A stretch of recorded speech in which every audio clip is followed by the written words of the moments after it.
Good evening. I want to welcome you all to this event on Ebola, causes and consequences on a global scale. I'm delighted to see that you've made it despite the rain. I also want to greet those who are joining us through live stream video across campuses at Tufts. We have a really exciting lineup of speakers this evening, each of whom brings a unique perspective to the Ebola crisis, and we'll introduce you to them shortly.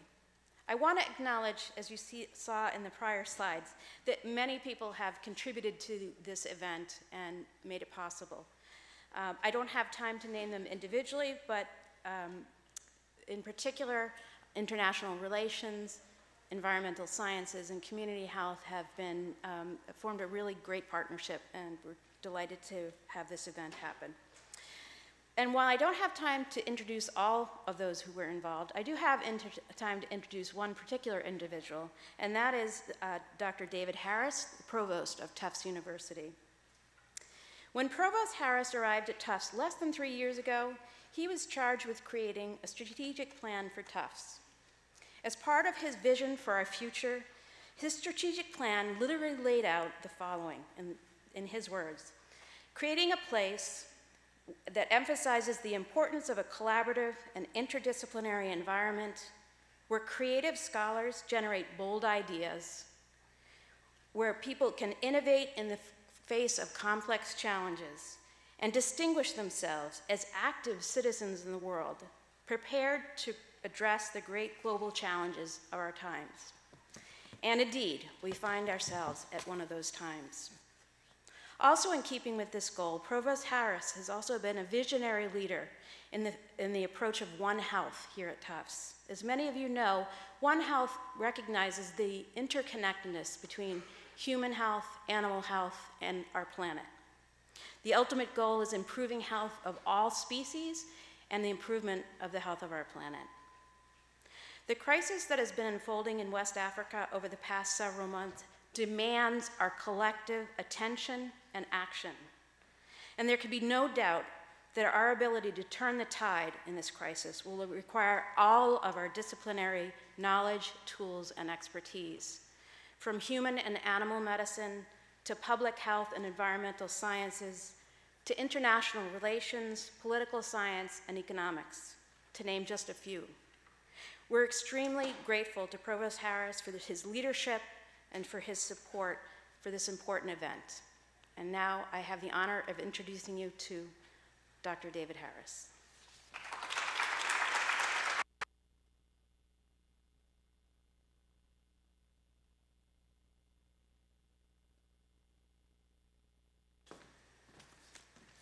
Evening, everyone.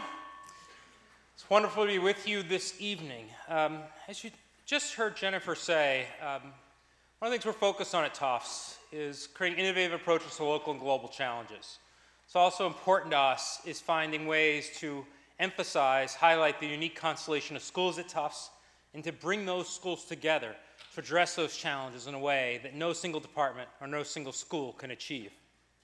So it was with that perspective that I was quite excited when Jennifer Allen, Drusilla Brown, Colin Oriens talked to me after a faculty meeting a few weeks ago and said, you know, we've got this event we're going to work on Ebola.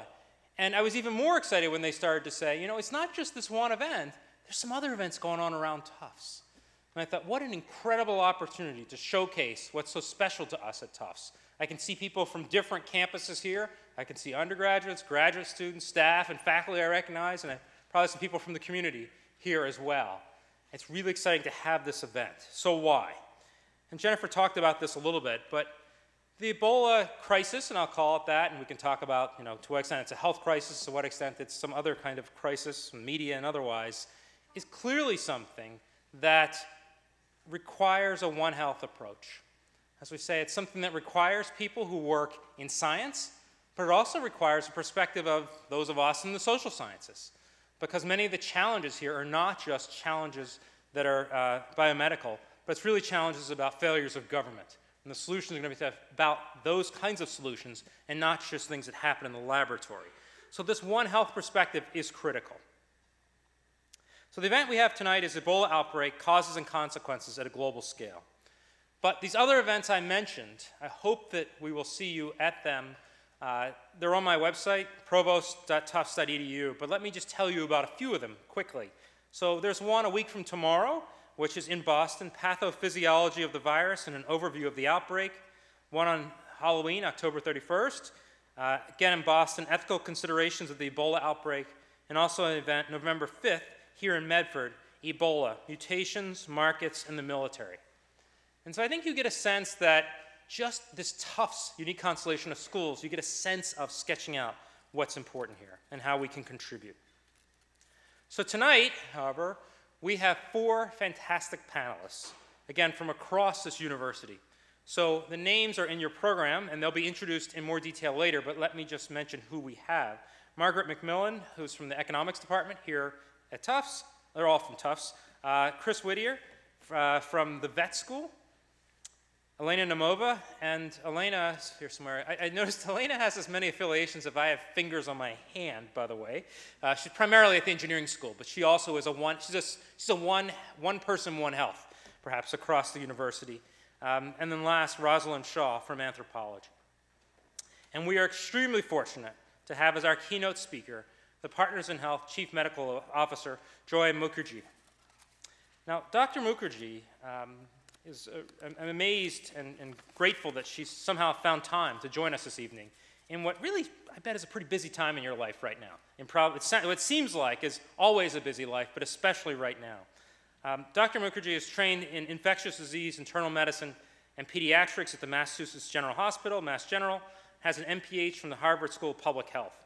Since 2000, she has been the Chief Medical Officer of Partners in Health, which is a well-known international organization that, happy to say, that Tufts is working with in several ways in several parts of the world. In this capacity, she's involved in programmatic and clinical work to provide high-quality, comprehensive health care and reduce health disparities by developing public sector, community-based programs with local colleagues. Dr. Mukherjee is an associate professor in the Department of Global Health and Social Medicine at the Harvard Medical School and the Division of Global Health Equity within the Department of Medicine at the Brigham.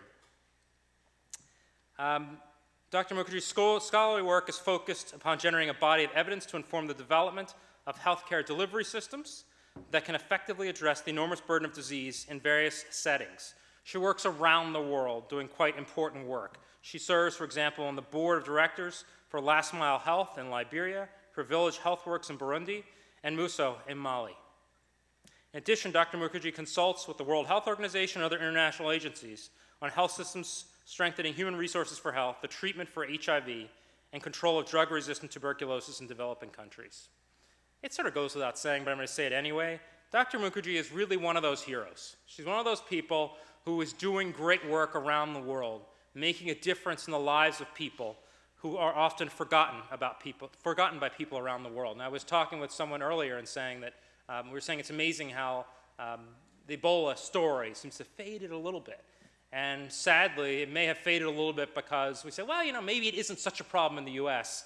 Let's move on to the next thing. But as the people in this room know, it's still a huge challenge in other parts of the world. And I'm so grateful for the work that you do to help folks around the world. And tonight, selfishly, even more grateful that you found some time to help share your message with us here at Tufts. Thank you.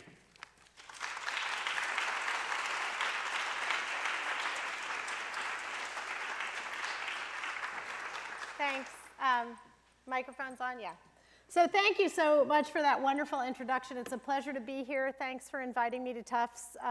I'll sign up for your mission statement anytime. That is just a wonderful mission statement, and I think there is no solution for any of this crisis, whether it's Ebola or health systems or human rights. There's no solution for any of it without a large collaborative effort and innovation to solve these terrible problems that we're facing. So I'm going to talk about Ebola, but you'll see that for us, it isn't really about Ebola at Partners in Health, and Ebola kind of represents many of the challenges all wrapped up in an itty-bitty virus. I'm going to show you some names here. These names are Bumba, Yambuku, Kikwit, Milanandu, Kekolo, and Gwekadu. Does anyone know what these names have in common? Yes? Yeah, these are many places in the world that have had Ebola outbreaks. These are not familiar places. These are not names like Dallas or New York. They're not names even like Kinshasa. They're small, forgotten places around the planet. And yet I find it very important to remember these names because I think it reminds all of us that health anywhere affects health everywhere. That the suffering and the hardship of people, even in a small village of Bumba, can affect Wall Street or can affect how we are able to live our lives. And if we don't feel that connected, then we will make gross and systemic errors. And I think that is what Ebola represents to us at Partners in Health, is a gross and systemic miscarriage of justice. That means that is what happens when we forget that these places, these forgotten places, have people, have families, and have the need for basic human rights, from health care to water and sanitation to education. And so remember these names and look carefully at these small towns that might seem insignificant but are impacting the entire globe. The history of Ebola is full of these small towns. Since 1976, when the first epidemic was documented in Yambuku in northern Zaire with 280 deaths and only 38 survivors, a terrible, terrible plague, but in a very small town that it hardly registered in any international publication. The outbreak lasted a total of 6 weeks, and this is probably because people were so isolated that there was very little travel or transit or migration to other areas, and so the epidemic was quote-unquote controlled.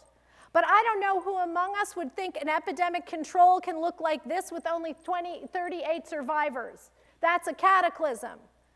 And so this is what we consider epidemic control, and I think this is part of the problem with Ebola. We have allowed these kind of cataclysms to hit these small, remote areas that people don't care about and thought, well, it's controlled because it doesn't hit us. There have been now about 20 outbreaks. There's newer information between 1976 and 2013 when this epidemic started. The death toll of all previous outbreaks combined was less than 2,000 people. And so it was easy to think of Ebola as an exotic disease, as a disease that wouldn't affect anyone of note. But this epidemic is very, very different. This is the map from the United Nations, OCHA, the Office of Humanitarian Relief and Assistance, that gets together during these crises and gives us the statistics we need, and showing the map of these 3 countries, Guinea, Sierra Leone, and Liberia, very hard-hit areas. Gwekadu was the town that this outbreak was started in, a very, not an insignificant, not a small town, a town of about 250,000 people that was at a crossroads between these 3 countries. And that is how the epidemic rapidly spread. And you can see this is Liberia going up here, Sierra Leone and Guinea. The sum total of the epidemic as of October 14th was 4,555 deaths. That's now old information. We know there are more. I asked someone at the CDC what is the number they use to actually estimate the actual number of cases versus those that are probable, suspected, and laboratory confirmed, and he said it's probably a factor of 3. So we think there have been somewhere in the neighborhood of 12,000 deaths so far from Ebola. And that's with very little international response, with very little treatment. 5 to 10% of all the deaths have been among health workers. Health workers are uniquely at risk, and the majority of them have been local nationals, Liberians, Guineans, Sierra Leoneans, who did not have the proper protective gear. They were left to care for the sick and to do their jobs without anyone really caring about the conditions in which they've worked. And I don't know how many of you have worked in developing world setting. How many people have worked in developing world setting? How often do you see that there's plenty of just gloves? How often can you actually wash your hands? How often would you actually find a face mask? The answer is probably never. And so if we accept never as our answer every time we think about healthcare in the developing world, Ebola and other outbreaks are going to continue. And I think that's what's so tragic about this. None of this is suddenly shocking if you unpack this and look at how weak the health systems are. So the estimated caseload by December may be as high as 10,000 new cases per week and 1.4 million people infected by the beginning of next year. This is the worst case scenario, 500,000 to 1.4 million patients, just shocking numbers, and this is not hysterics, this is real. So one of my friends said to me, the weird reality with Ebola is that there are two things that coexist. It is, in fact, the worst health crisis of our time, and we have no reason to panic. And how can you hold those two? Because we have reason to panic for the lives and the safety and the security of people who live in West Africa, but as Americans and travelers, we don't have a lot of reason to panic. And I think if we can hold both of those realities of the urgency of the epidemic in one hand and the need for sort of rational thought and cool heads in the other, it's an important sort of duality and dialectic to consider here. I also think it's important to think a little bit about the economic impact of Ebola. I know we have some people from economics here. It's very important that we have you on your side. This is an important tool for our advocacy. These are exceedingly poor countries. They can ill afford to lose a single penny. And yet we expect that the loss of revenue may top $1.5 billion in West Africa. These are not countries that have $1.5 billion. And so we are fortunate to have one of the co-founders of Partners in Health now seated as president of the World Bank, Dr. Jim Kim, who's a medical anthropologist and happens to run the bank. Lucky us, lucky for the Ebola epidemic, because he has kept this on the radar and been really a fighter for that, bringing all of us together, CDC, WHO, other implementing agencies with governments, and saying this has to be done for economic reasons as well as health, moral, and human rights reasons, because this is not only West Africa, this will affect Africa, this will affect the globe. We know that trade missions, for example, between China and Ethiopia have been canceled because of Ebola. Ethiopia is very far from West Africa. We know that tourism is dropping in South Africa because of Ebola.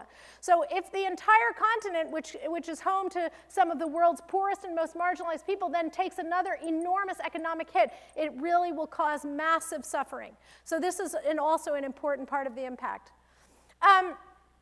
I'm going to challenge you a little bit from what we call the biosocial approach. We have in our midst at Partners in Health a predilection to look at things from a social lens, an anthropologic lens. And I think it's very important because this is not about health, as the provost said. This is about society, this is about human dignity, this is about human rights, and I think if we just look at it from a medical lens, we would make a terrible, gross error, as I said earlier. But I'm going to show you just a little bit of how Ebola, we think, gets into a community, but we think. It is not known how Ebola gets into a community, but the first case of Ebola is likely transmitted from the fruit bat, either infecting an animal, monkey, or a deer, or infecting a piece of fruit through bat guano, and someone ingests that virus, and that is the first case. I don't know if any of you saw the movie Contagion, but it's sort of like that, okay? The rest of the epidemic is human-to-human transmission, the rest of the epidemic. Now, I challenge and would be excited to learn more from the environmental health people, environmental science people. Many people will also look at deforestation of the Lower Guinea rainforest as a reason this epidemic has spread so widely, and I think that's an important thing to look at as well. This is mostly in the Lower Guinea rainforest. Transmission of the Ebola virus is not actually that simple. You have to take care of sick people, right? So it's not by air, but you have to actually care for the sick. So far, there are no cases of Ebola where people don't know how they got sick. There are none. There are zero that we know of where people say, wow, I got Ebola and I have no idea why. Everybody has cared for sick people. How many nurses in the audience? Nurses? You guys have a tough job, right? Nurses do some of the dirtiest and most difficult work in the hospital, and it's no wonder that with inadequate protection, many of the health workers who get infected are nurses. So, many of the 75% of Ebola's victims have been women. Why do you think that is? They're caretakers, right? They're the ones caring for the sick. So this has a gendered face. That gendered face is women who are caretakers in the families are the ones who are getting sick and dying of Ebola, 75%. So all infected people are not contagious until the onset of symptoms. So if you were exposed to Ebola at some point and you're not sick, you're not infectious. Infectiousness of bodily fluids increases as the patient gets ill. It is no wonder the caregivers for Mr. Duncan in the hospital were infected, but not his family, right? Because he wasn't that sick until he got in the hospital. He got sicker and sicker, and the virus level, the viremia, started increasing, and there was more exposure to infectious fluids. So all of this makes sense, and so it's cause for being serious, but not for being panicked. We were looking, my mom and I looked on the web the other day, and there was a person sitting in a terminal in an airport in a hazmat suit. I mean, it's absurd, right? But this is what people do. So, and corpses are highly infectious, which is a bit different than other infectious diseases, right? So that's something we have to take into account. And that transmission can also occur on objects and surfaces. And there have been some studies that show that the virus can even live up to a couple of days. We think it's more likely 4 hours, but surfaces need to be disinfected. So it's highly infectious. It's not a joke. It's not that it's just same as X, Y, and Z. It's very highly infectious. But it is caregivers who are dying of this disease, not sort of the casual observer in an airport. The incubation is 8 to 10 days after exposure. Early on, people have fever, fatigue, weakness. I'm not going to go too much into this, but the importance here is the early symptoms look a lot like other things. Look like influenza, look like malaria, look like general GI maladies that people get all the time in Africa, that many of us get all the time. And so it can be hard early on, and it's very important to catch this early, and I'll get into that in a minute. And it takes 5 to 10 days before people get very sick and start to have the kind of Ebola that becomes very infectious to others. And the late symptoms, which are hemorrhage and encephalitis, actually are much more rare in this epidemic than in previous epidemics. So the care and treatment is simple: supportive care. Right now, there are no Ebola-specific therapies except a couple experimental things that some of our American and European colleagues have gotten, and no Africans have been advantaged enough to get. But the care is supportive, and so it is not really complex. But we also believe the care has to be psychosocial care, because this is so profoundly disturbing to family members, to people who survive. What is the kind of mental health care and psychological support that we need to provide for families and for survivors? So I'm going to show you a couple of things that are really burning me up a lot about this epidemic, and I think really mixing what we need to do. This is a very typical, you can see this was put out by UNICEF. This is a very typical poster. I was just in Liberia a few weeks ago. You see this poster all over. These are things that protect yourself, protect your family, protect your community from Ebola. This is what's called IEC, Information, Education, Communication. This kind of bread and butter public health. I'm a public health person as well. We've all done this. We want to get messages of public health across to people. But for a second, put on your sociologic, anthropologic hat and take a look at this. Do. Always wash your hands. Always cook your food properly. Go to the health facility anytime you have a headache. Tell everyone you meet about Ebola, call for help. Anyone see any problems with those do's? Yes? Go to the clinic if you have a headache.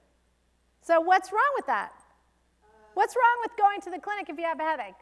Because you might be turned away and you might catch Ebola.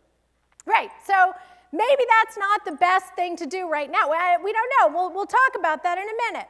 The clinics are ill-prepared to deal with Ebola. We know that many health workers have died in contact with Ebola. I was made aware of a story in Liberia where the very first patient with Ebola walked into a big public hospital. 7 health workers got infected, 6 died, and the patient died. Okay, first case, the hospital was closed. So a lot of hospitals now are closing because of Ebola, because not only health workers have died, but they're afraid. They're afraid to do their jobs. They're going to stay home. They're poorly paid to begin with. They don't have the proper protective gear. And so your health center may not be open right now. And if you go and you might have Ebola, they may not be prepared to take care of you. So this message is a little bit folkloric, right? If you're telling people, okay, go to your health center, what are you going to do? We'll talk about that in a minute. There are some solutions, but this is the message that's going out. What other problems in the do column? The don't column is even worse. We'll get to that next. Phone, like you're assuming everyone has a cell phone.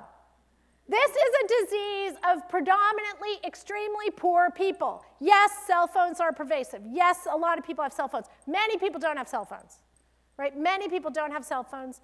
They do give a cell phone number, so that's good. They may have cell phones and no minutes. I mean, it's sort of assuming a lot. What other things? Okay, so cook your food properly. I'm going to get to the cooking the food. So first of all, people might not know what it means. But why cook your food properly? What does that have to do with it? What does cooking your food have to do with Ebola? Today, with this epidemic, in 2014, with 9,000 people in the world infected and 5,000 dead, what does cooking your food have to do with it? Nothing. Why? So why is it up there? This is from the CDC and UNICEF. These are smart people who make these posters.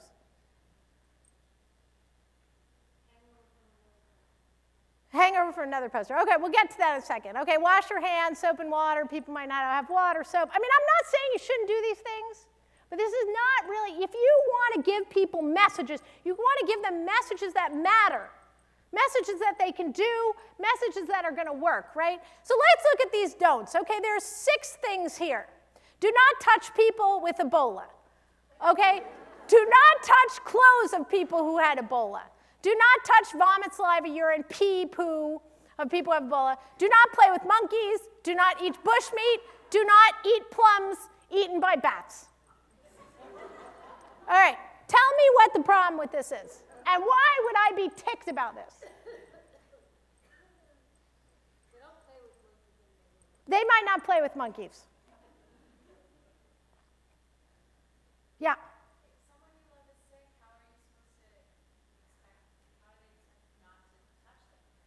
Right. No, I mean, this is the problem. And this is why 75% of those who have succumbed to Ebola have been women.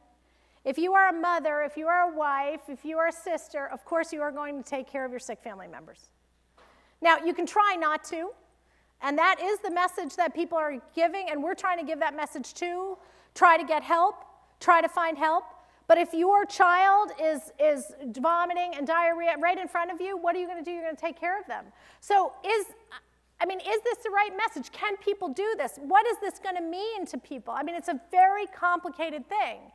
Touch clothes, bed clothes of people with Ebola. I mean, these are reasonable because if we could limit what people do in interacting with very sick people, this is the problem right here. Okay, this is it, those 3 things. We also then have to set up a system by which people won't have to do this. So we'll talk about what that would look like. But how about these other 3 things? Monkeys, bushmeat, bats, plums, yeah. Right, so bushmeat, by the way, I mean, these are societies that live in a rainforest. These are societies that hunt for their food. Okay, so if you tell people don't eat bushmeat, what's going to happen? They're going to starve. And in fact, many of the bushmeat markets in the Lower Guinea rainforest have now closed, which means people have lost their livelihoods. Right, so you're going to put on top of the Ebola epidemic an epidemic of hunger and malnutrition. For what reason? Why would you tell people not to eat bushmeat? No, it doesn't save any lives. There are no lives being saved by banning bushmeat. Why? What does that come from? It's not a myth. Comes from a lack of knowledge about how this epidemic is being spread, right? First transmission came from an animal. One transmission came from an animal. The other 10,000 transmissions came from what? Human-to-human contact. So is this what we want our public health message to focus on? Bushmeat, and why? So I think it's a really important sort of exercise to think about why. Monkeys, bushmeat, plums, you're giving people the wrong message, which is this is coming from bushmeat. I said to the CDC person, I highly doubt that this is 10,000 cases of individual bushmeat transmission. We know this is human-to-human contact. So what do you think's up with that? Why focus on that? You're spending now half of your prevention message on bushmeat, which is not the cause of the epidemic. So what is it about bushmeat, and why do you think this is important? Or maybe it's not. What's easier about it?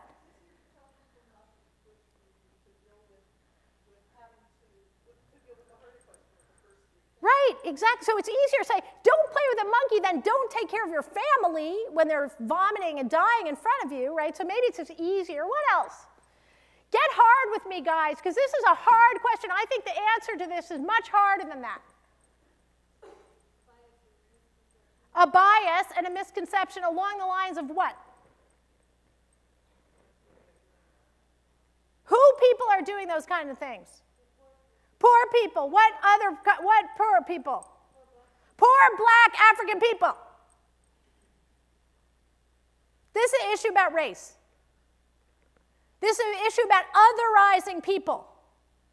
This is an issue that makes it easy because we exoticize something like eating meat to make it seem like this is not going to come and get us. That's my analysis. Right? I'm no social scientist, but that's my analysis. And I think this has misled entire nations of people and misled them in a way that's harmful. Right? And that is a way that kind of exoticizes, pictures of bushmeat and rats and everything. This is a lot of malarkey, as Joe Biden once said. So this is the other thing people talk about funerals. Right? Has anyone heard about West African funerals? Well, everyone's in the paper all the time, West African funerals. What is it about West African funerals that are so bad for Ebola? That do what? Touch the body. Who's been to an American funeral? Do you touch the body? You kiss the body? Do you wash the body? Somebody washes it for you. You don't have to see it. Right? They wash the body, they dress the body, they do the hair, they stitch up the smile, they put on makeup, they do the whole 9 yards. But we don't say, oh, those American funeral rituals, they're so exotic. If those bodies had Ebola, I had a friend, my best friend in medical school, her dad was a morticianer. And I asked him, sir, what happens when a person dies? What do you do? He said, well, we inject the body with this stuff, formalin or whatever it is, to sort of solidify the blood, or I don't know what all. We wash the body, we dress them, we do their hair. We have a special hairdresser comes in. We put on makeup. We, make sure the face doesn't look too sunken. This is our American ritual of death. Morticianers would get Ebola, right? So, of course, what culture doesn't wash the body? There's none, right? There's none. No, but everybody prepares the body for the afterlife. Every culture. But if we make it this exotic, Africans, and I was talking to this guy, world Ebola expert, French guy, he said, you don't know, you don't understand, they're so exotic, these rituals, they hang around the body, they touch the body, they put the body in a chair.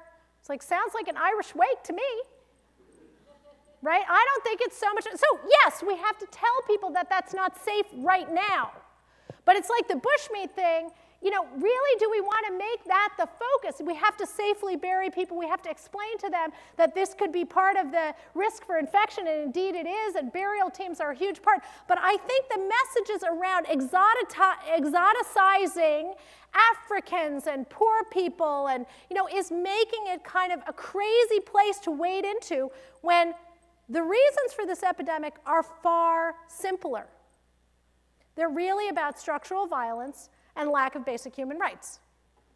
And we want to make it some kind of interesting thing. So is it bushmeat and exotic funerals, or is it this? Squalor. Squalor. Right? If we accept that people live like this, of course it's going to be really hard to address epidemic diseases. This is a picture from Haiti during the cholera epidemic. This is the kind of standing water in which people are living in, and then we're saying, oh, we have to control cholera, and it's the behavior of Haitians not washing their hands. Really? This is a mother taking care of her child, and on this open fire and trying to cook, and we accept this as well. That's normal. That's not normal. It's absolute indignified kind of impoverishment. And then this is where most of my colleagues around the world work, in a health center that looks like this. No gowns, no gloves, no electricity, no running water, no hand sanitizer. Of course these guys are going to get sick, right? So we really want to treat Ebola, but the exotic animal I care most about with Ebola is this exotic animal. What exotic animal is that? It's not bushmeat. It's a canary. Where is that canary? Yeah. He's going down into the coal mines, right? And this guy has a lot of protective gear on, the kind of protective gear we now need to treat Ebola. But in the olden days, they would bring these canaries down the coal mine to see if the conditions of the coal mine were so difficult and bad that it would kill the canary, then they were not fit for human work, right? Ebola is the canary in the coal mine of totally disrupted and inadequate health systems, of a lack of health care as a basic right. That's our canary, right? Ebola is not so special. I mean, it's more infectious than any other disease I've taken care of, but it comes along these lines where there are these dangerous and noxious situations where people are working in areas that are not fit for human work, and then comes Ebola. These are the basic national health data, the demographic and health surveys that are done every 5 years in the countries that we're talking about. 980 women die out of 100,000 live births. That's 100 times more than in the United States. 100 times. So if I give this lecture in Guinea, or indeed to my team in Lesotho or in Haiti, and I say, how many of you guys know somebody who's died in childbirth? Every hand goes up. Here in the US, it's pretty rare. 9 to 10 women per 100,000 live births. This one, maternal mortality, death during childbirth, to us at Partners in Health, we say is the report card of a health system. And these are some of the worst statistics in the world for women dying in childbirth, some of the worst in the world, right? So why would I say that women dying in childbirth, why would I say that is a report card for a health system? What's so report cardish about that? Because, you could use under 5 child mortality, you could use HIV, you could use, but I think it's that. Yeah. What's that?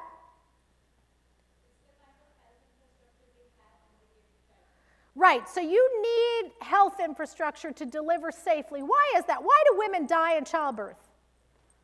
Why do they die in childbirth? What kind of complications? Infection, 1, so you need antibiotics.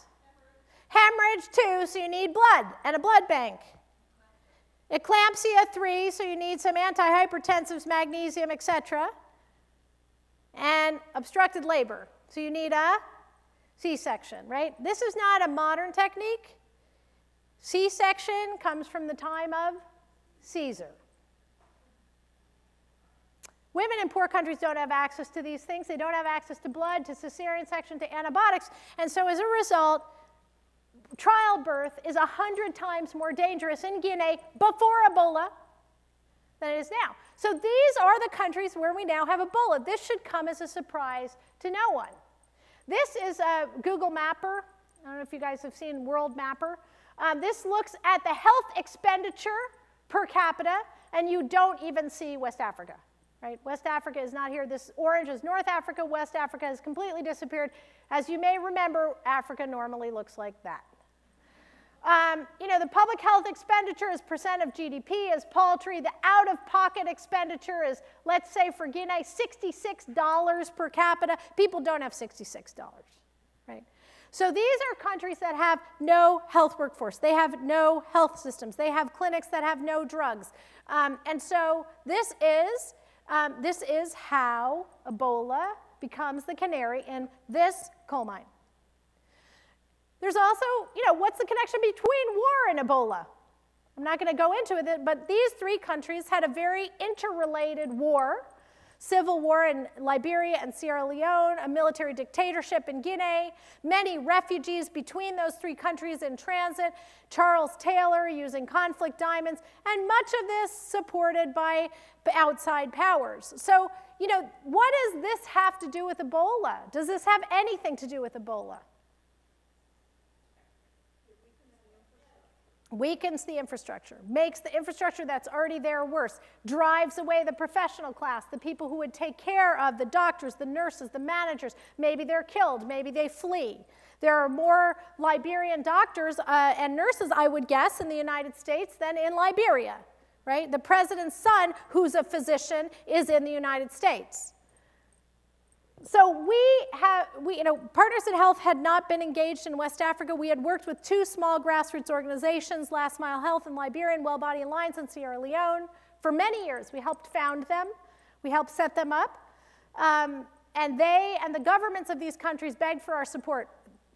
The heroes of this story so far is Doctors Without Borders, who has 700 treatment beds throughout the three countries. They've done an amazing job.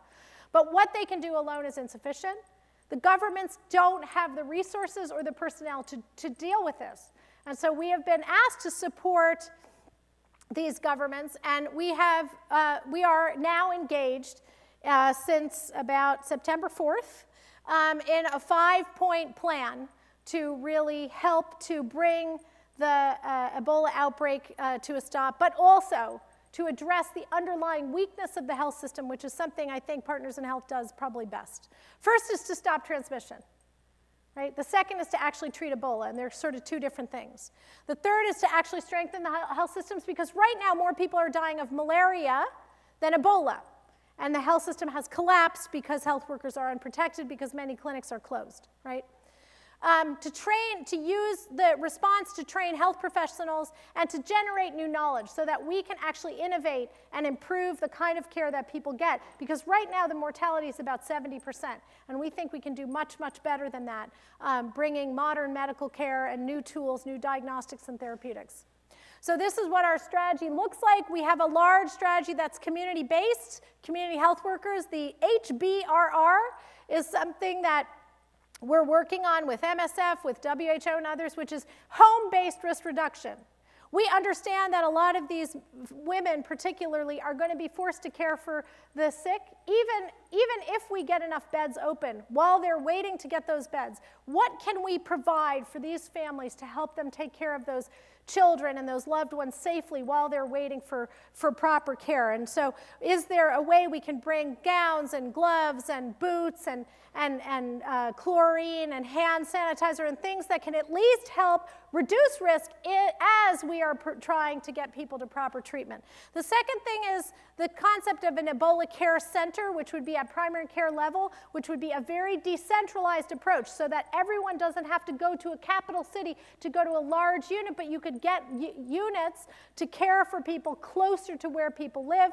And then the third is at the district level, the Ebola treatment unit, which is the current standard of care that's being promoted by MSF. These are units of 100 to 200 beds where people come and get treatment for Ebola. We know that for this current epidemic, there are just not enough beds to treat everyone who needs it. The CDC tells us in their epidemic modeling that if you can't get 70% of people out of the community now, you can't stop the epidemic. So we need to have enough beds to get people safely to care. For us, stopping transmission means community health workers, community health workers, community health workers, people who are paid, who are compensated, who are trained to go out to the community to talk about Ebola and to find people early before they become very infectious, early when they have just mild symptoms and when treatment will actually help them. If you look at all of the cases of expatriates that have been airlifted out of these countries, the majority of them have lived because they've gotten treatment early. They've gotten modern medical treatment, but also early treatment. Early treatment also helps remove infected people from their families and communities before they're sick. And then, of course, stopping transmission also means the safe handling of the sick and the dead and adequate protection for health workers. And I can't really stress that enough because our poor colleagues in Liberia, in Sierra Leone, in Guinea, they're sitting ducks to this infection. And if we can't take care of those providers, we cannot control the epidemic or the secondary effects. This is my colleague in Liberia, Lorenzo Dore, who's worked for Last Mile Health for the last 8 years. He is a Liberian national. He lives in the community he serves, and he has trained hundreds of community health workers over his life. He's a trusted person. He's not a guy in a spacesuit. He's not wearing protective gear. He's going to houses. He's telling people about Ebola. He's encouraging them to get care if they're sick or if they seem to be at risk. And he is connected to the health system. He's not just on his own passing random messages, but if he finds something, he's able to refer people in via ambulance or some other kind of transport. I think this approach is critical because if we don't use a compassion and solidarity approach to this epidemic, we're stuck with another approach, which is this kind of law and order and isolation and control, and that will not work.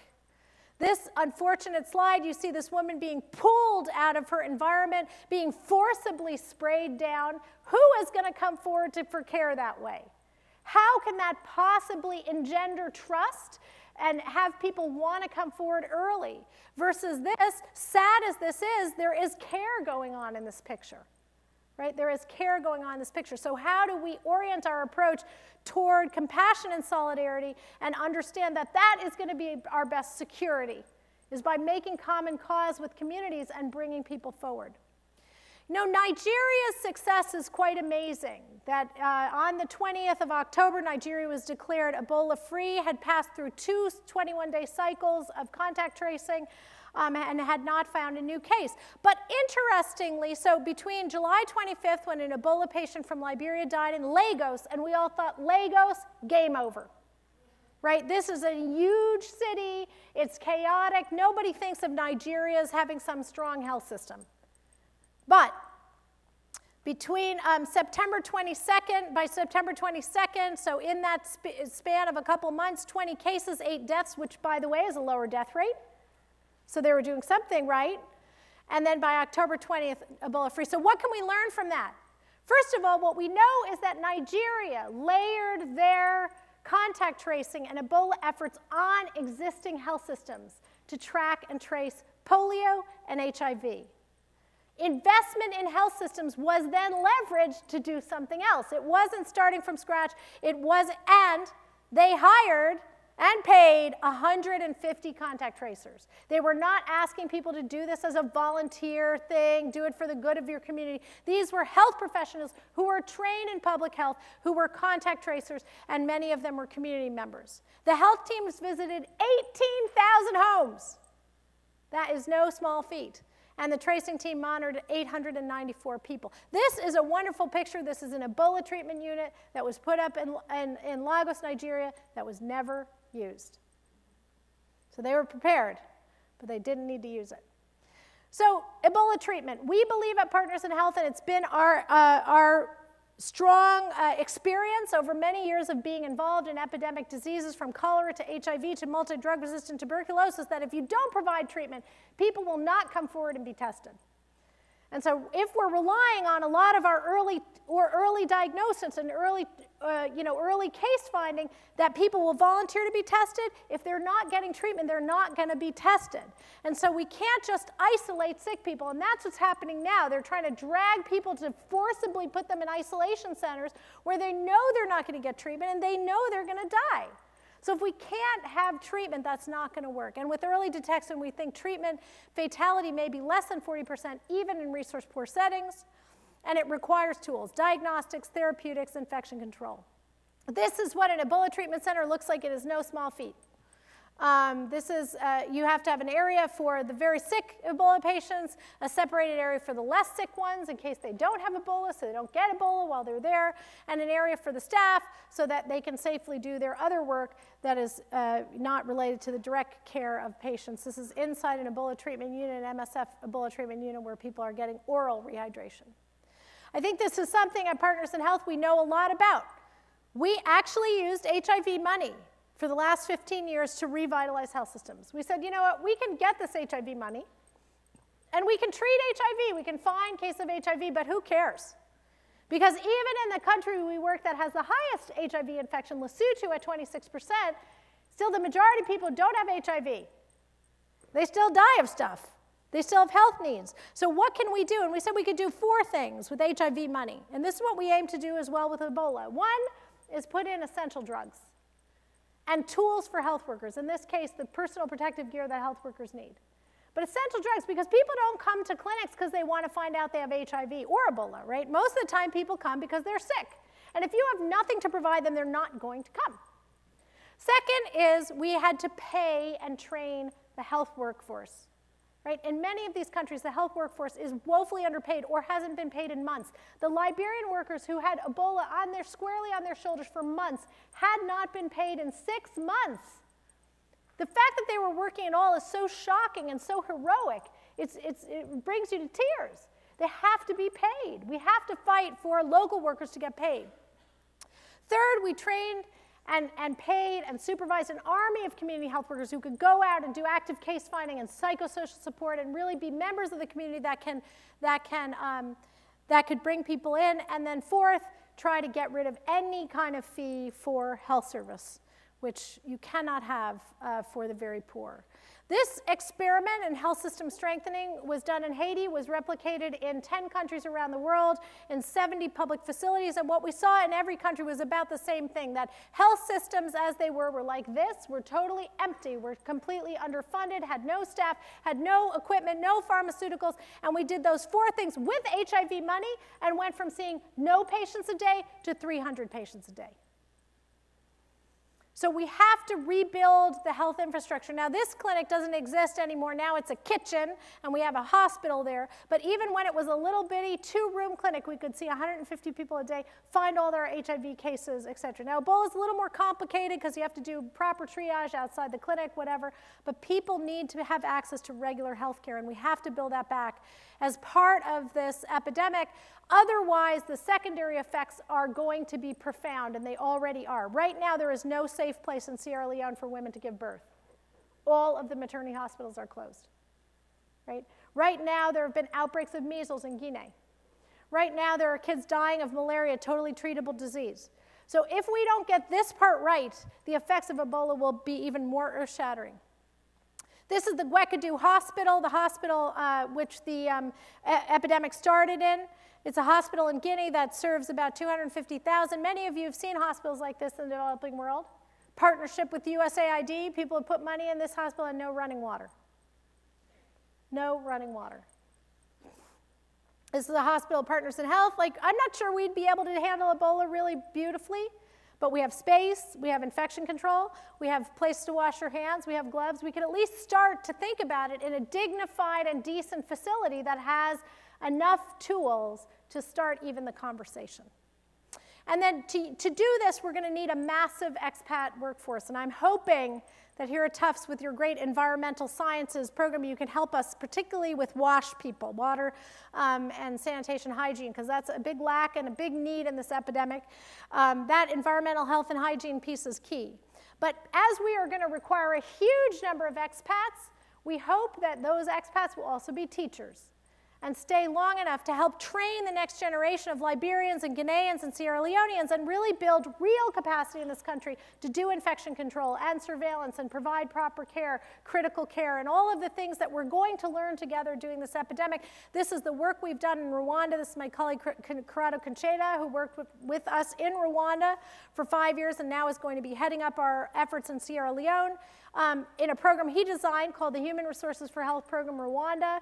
We have some colleagues from Tufts and elsewhere. It's a massive number of expats that are going specifically to train the next generation of Rwandan health providers, doctors and nurses. That's an 8-year program run by the government of Rwanda and saying, we want our own people to be experts, not just bringing in experts from the outside. And then the last thing is we have to use this as an opportunity to generate new knowledge. These diseases are neglected because they affect people who don't matter in the global economic system. We need vaccines, we need new diagnostics, and we're hoping that with colleagues in Liberia and Sierra Leone and Guinea, academics and other institutions, local institutions, we can put together rapidly vaccine trials, point-of-care diagnosis, and use novel therapies so we can minimize and mitigate the impact on people. Because if we don't do that, we're losing a huge opportunity to improve care for very poor people. This is a picture from one of our projects in Rwanda where we have a large multi-year program called the Doris Duke, funded by the Doris Duke Charitable Trust to train Rwandans to be investigators. This is a Rwandan who's working on her master's degree, and she's working with families to optimize the package for malnutrition treatment for children. So I'm just going to end with this quote from Camus. This is really the worst health crisis that any of us have ever seen. And my brother, who's a historian and a scholar, he told me I better go back and read The Plague, and I did, and I found this quote. I have no idea what's awaiting for me or what will happen when all this ends, but for the moment I know this. There are sick people, and they need curing. Thank you.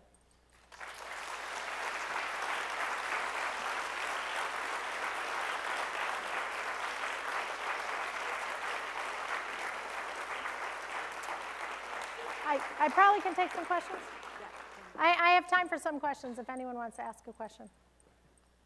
Or not. Yes.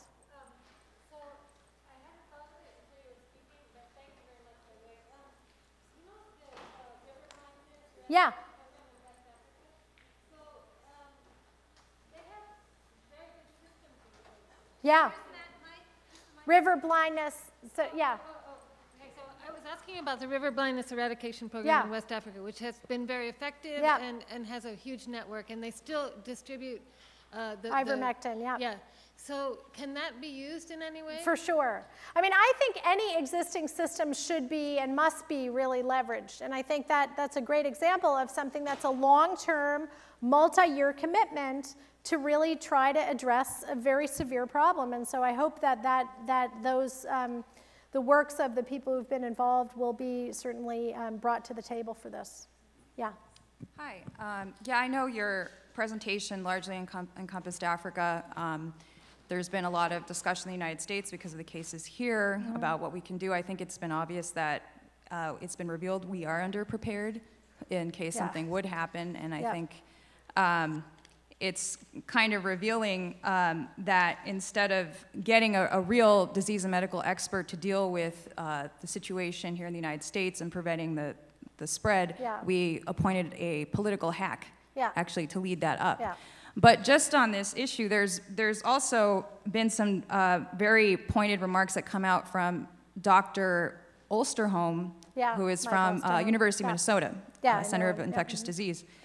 And he is actually saying, look, the virus is operating on virus time. The response is operated on bureaucracy time. I agree with him. And something has to be done on the scale of a Manhattan Project to get a vaccine. That's right. No, I totally agree with him. He's correct. Okay. Yeah. No, I mean, there's lots of great analogies like Mike's. The virus is operating like a virus and we're operating like a bureaucracy. It is true. People are making pledges and not following through. And I can tell you, even my own organization, we are very committed to go. And it's taking us more time than I like to get our boots on the ground. It's a complex situation. But bureaucracy, I mean, we have to move rapidly and we have to just really be willing to kind of go and figure it out as we're going along. Nobody knows how to do this at this scale. And I think MSF has been warning us of this for many months, so he's totally right. Yeah. So I have a question about the feasibility of passive immunization of being applied broadly, considering two things. First of all, it's been shown to be effective to take blood from a previously infected individual that's been cured and to treat somebody. And secondly, considering survivorship is 30 to 40%, there are going to be thousands of individuals that may have that capacity. So the first part of the question is how feasible is that? And secondly, how would you organize that type of initiative to take locals that might have immunization and provide their bloods to treat other people? So great question, and the answer is yes. I mean, Partners in Health has told the government of Sierra Leone that we will hire every survivor they find to be involved in the response. So first of all, I think it's very important to engage survivors because they're immune. Most of them have immunity by 3 months after they're sick. Second of all, because they can be great spokespeople for the fact that it's not a death sentence and help people come forward and share their experience. Thirdly, because the disease itself and the degree of illness is going to be further impoverishing to families that are already impoverished. And if we can hire those people and spread some cash around, it'll have a very good positive synergy on the community. And then lastly, I think there will be a role for large-scale studies, using passive immunization from plasma. And I know the CDC is engaged. There was an outbreak at the Firestone plant, and there are, I know, 27 or 28 survivors, and they have already started to study that plasma. And I think that's going to happen. So I think it's interesting to see that the NIH is moving much faster than they normally do. So I think there is some urgency on the scientific community, which I'm happy to see. Same with some of the vaccine studies. Yeah. Good evening. Thank you very much, first of all, for your very interesting talk. I completely agree with your analysis. I do have one question. When you were talking about the health messages being diluted and you emphasize too many different things, are you not afraid that by emphasizing structural change in healthcare systems at this time, you'll be diluting away from the message of treating now? We need 70% beds at least. And no, I say this because I used to work in Sierra Leone in a hospital with MSF. That Which one? Imbo. Imbo, okay. Yeah. Good, thank so you. That hospital was closed last week, and it was still providing basic health care because basically, even with the millions and millions of dollars that MSF has and the capacity, they weren't able to manage to keep that open. So if that's not possible, shouldn't we just get all hands on deck and only focus on one thing first and then keep the message? I totally agree with you. So your point is absolutely right. Right now, the top priority is to treat Ebola. So the message I would give to funders, to colleagues at the government is the first thing we need to do is open beds. The message I'm giving to this scholarly audience is let's look at this holistic picture. But I think the urgency to get people in treatment is enormous. It's the #1 thing because we can't even open these clinics, these primary care clinics, unless there's beds available for Ebola. So it has to lead. We have to lead with Ebola treatment. So thank you for pointing that out. And I think MSF is very strong on sounding that call. And we don't want to dilute the message by talking about health systems as a general concept. But I think I want people to understand that this is part of the pathology, if you will. But I think you're right. Right now, we have to just treat and control this epidemic because people, I mean, the societies themselves are collapsing. Yeah, I believe I heard like a couple of weeks ago from the CDC that Ebola can be treated through air. And #2, what's being done for the infrastructure so they have water that they can wash with? Yeah. And then also, that's also a problem in this country, like in remote places like Arizona, Nevada, California, Texas. I mean, millions of people don't have running water. That's right, yeah. So, so that's a great point. Yeah, so a couple of things. I mean, Ebola right now is not airborne. Could it mutate and become airborne? Yes, it's a theoretical risk. We don't think that will happen. It is, though, transmitted by droplets, and if you get a droplet on your hand and put it on your mucous membrane, or if you get it right in your mouth because someone coughs or sneezes, you can certainly get it, which is different from a technical standpoint than airborne. So I'm an infectious disease doctor, so I make some issue, but it's super infectious, and you certainly can get it if somebody sneezes directly on your mouth, right? So yes, that's there, but it's not considered airborne, and it probably won't be anytime soon. Your other point about running water and sanitation, you're right. I mean, I think the indignities we see that people suffer in some of these remote places in Africa are not dissimilar to the indignities people suffer here.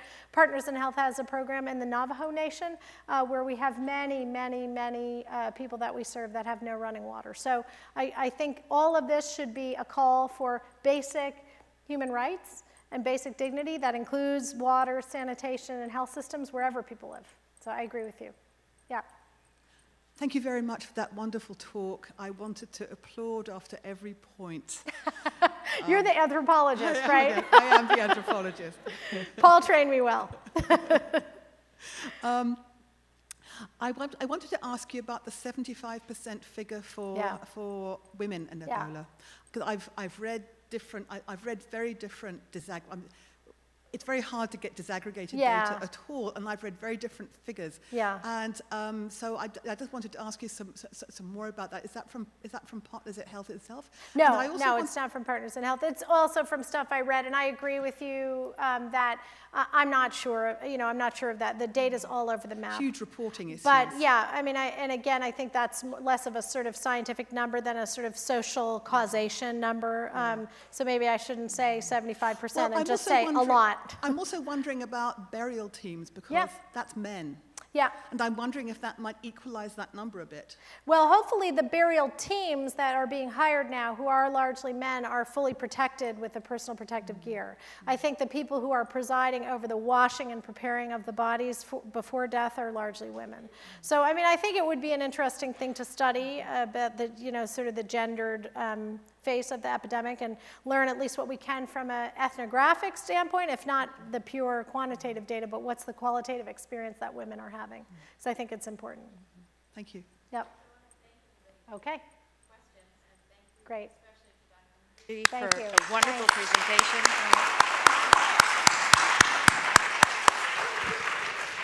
And I'd like to introduce Dr. Colin Oriens, who is a professor of biology and the director of the Environmental Sciences program, who will now introduce the panel.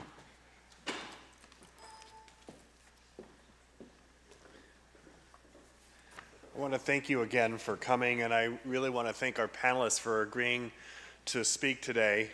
And we have 4 panelists, and they're going to be speaking in this order, but at this point I'd like you to come forward and sit at the table, please. From the vet school, the director of the Center of Conservation Medicine, we have Dr. Christopher Whittier, and we're really pleased to have him bring a veterinary perspective to this. He'll focus on the importance of ecological knowledge when confronting this epidemic. From the School of Engineering, we have Elena Naumova. She is she's a big data person. She's going to show us how past and present data can help us manage this crisis. She's worked all over the globe thinking about the movement of diseases. And then from anthropology, from the School of Arts and Sciences, we have Dr. Rosalind Shaw, and she's going to focus on the social dimensions of this epidemic.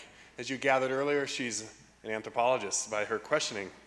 And then lastly, but not least, we have Dr. Margaret McMillan from the Economics Department, again from the Arts and Sciences, and she's going to explore some of the economic costs. So they're each going to speak in turn, and at the end of their short presentations, we're going to open the floor again for you to come forward and ask questions. So thank you very much.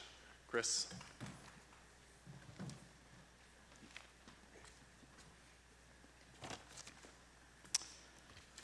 Thank you. Thank you. It's very bright light up here, so it's a little bit disorienting. I want to thank Colin and Jennifer for organizing this event tonight. It's really a privilege to be here. And obviously, it's a very tough act to follow after speaking after someone like Dr. Mukherjee.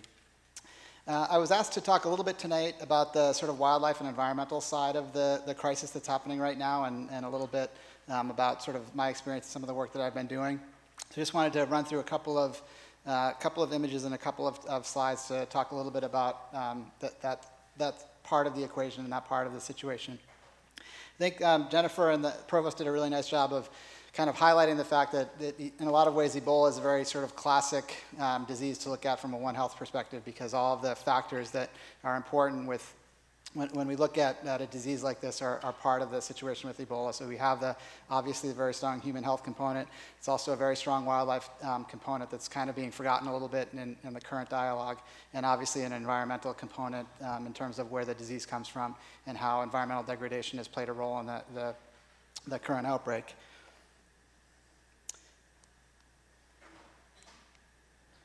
So this should be a somewhat familiar image that Dr. Mukherjee showed a few minutes ago. I just want to spend a couple more minutes talking about it, because this is really, essentially, this is about all we know about the ecology of the Ebola viruses. So if you look at this slide a little bit more carefully, kind of on the left slide, we have what we call the enzootic cycle. So enzootic is the sort of the veterinary and animal equivalent of endemic. So we believe the best evidence is that Ebola, in its natural state, resides in bat populations in Central Africa. And it's still a bit of an open question, and when I say I believe, or we believe, that's based on some preliminary studies and years of investigation looking at animals during the outbreaks, and just a couple of hints that bats seem to transmit the virus. Very often you can find them with antibodies, but it's still not a very clear picture. But sort of the best evidence is that that's kind of where Ebola usually is, you know, when it's not causing outbreaks. Essentially what happens is that the virus sort of gets outside of its natural cycle and falls into other populations. So Dr. Mukherjee talked about the human cases in the sort of the initial case, or the patient zero. I would argue that the patient zero actually is usually in another wildlife population. So in a lot of cases, you know, the patient zero from my veterinary perspective might be the gorilla or chimpanzee that actually gets the virus first from a bat spillover event, or in some cases the duikers in these forests. So part of what happens is that for reasons that we still don't really understand, you get a spillover from this normal bat population into these wildlife populations.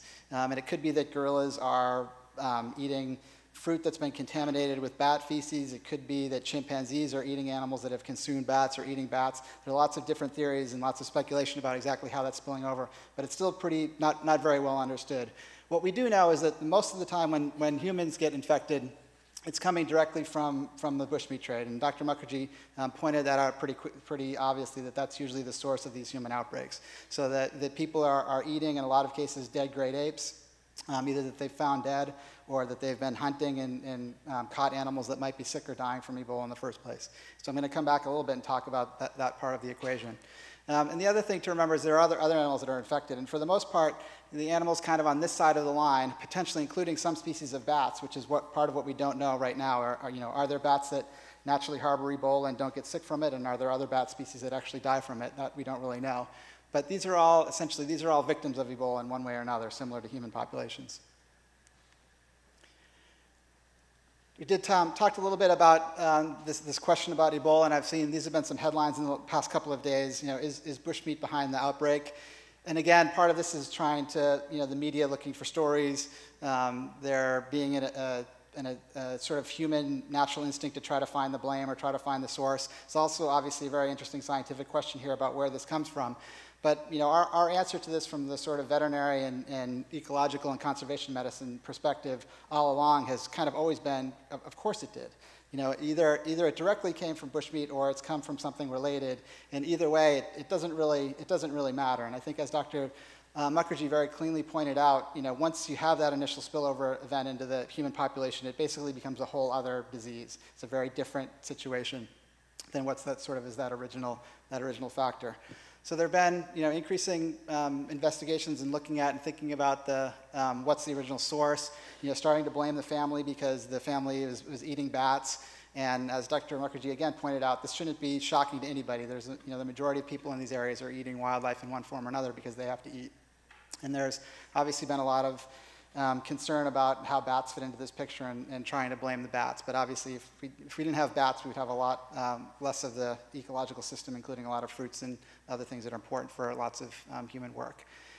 But again, this is really fundamentally a human-caused problem. So we're dealing with situations where deforestation is happening, populations are booming, people are eating animals that they wouldn't normally eat, animals are being forced out of their natural environments, they're getting degraded situations. Dr. Mukherjee pointed out this very interesting relationship with the war, which obviously is something that degrades infrastructure, but also has a lot of environmental impacts. So there are a lot of basically human drivers behind this. Just want to point out that and this is in no way, by no means meant to lessen the severity of the impact of the Ebola outbreak right now that's happening in West Africa. But just in the grand perspective, if you look at, it used to be easy to find these sort of maps that try to show how the current outbreak fits in with the historical outbreaks, and each of the little dot is sort of the size representing the number of people infected. But if you look at the sort of the totality, it's somewhere in the neighborhood of 6,500 people that we know have died in the whole history of all of the Ebola outbreaks. And that number actually pales in comparison to what we know from gorillas that have died from it. Somewhere in the tens of thousands. This circle represents about 15,000. So even sort of by this scale, and again, we don't know where the human outbreak is going to go. It could get to tens of thousands. There are scary predictions about possibly 1 million. But to this point, just in total numbers, it pales in comparison to what we know about gorillas. And bigger questions about chimpanzees doesn't even include duikers or other animals that we don't know about. So by comparison, that's quite a bit different. The other factor of that is thinking about how many gorillas do we have to start with. So this is just a quick map showing that where gorilla populations exist in Central Africa. And essentially, with all the gorillas, live gorillas remaining in the world can fit in a large football stadium. And so when you think about the impact of losing 15 to 20,000 from that population, that's basically somewhere in the neighborhood of 20 to 30% of the whole population. So until we get to sort of the billions of people that are being impacted by Ebola, it's still, on a comparison with the species level, it's still a much more devastating disease for some of these African apes. And this is something that we've been thinking about and worried about for many years. So you actually notice that, oops, this is a 2003 headline, with this idea that these Ebola outbreaks could be the death knell for African great apes. And just quickly, part of the work that I've been involved in, I was invited to be part of an organization a few years ago that was originally called Vaccinape, since been renamed Apes Incorporated, with this idea about vaccinating apes against Ebola. And so some of the work that I've been involved in with this idea that we can basically go out, find gorillas in some of these populations where they've been habituated. You can't see it very well, but there's a gorilla back there in the bush. In this case, using a blowgun, darting those gorillas. Again, you can't see it very well, but there's a darted gorilla. And in this case, we were using measles vaccine as a proof of principle that we could actually go out and vaccinate these animals in the wild. But this is pretty limited because there are only so many of these animals that are habituated that you can go out and find on a regular basis like this. And so, related to some of this work, we've been looking at trying to see what experimental vaccines that have been developed and tested might be effective for some of these populations of great apes. And there are a lot of issues, and I'm happy to talk a little bit more about this during the panel, about some of the vaccine development issues and some of the challenges that go into things like trying to think about how you vaccinate apes in the wild. And that's all I have. I was going to skip that one in case we have it for questions. So thank you very much.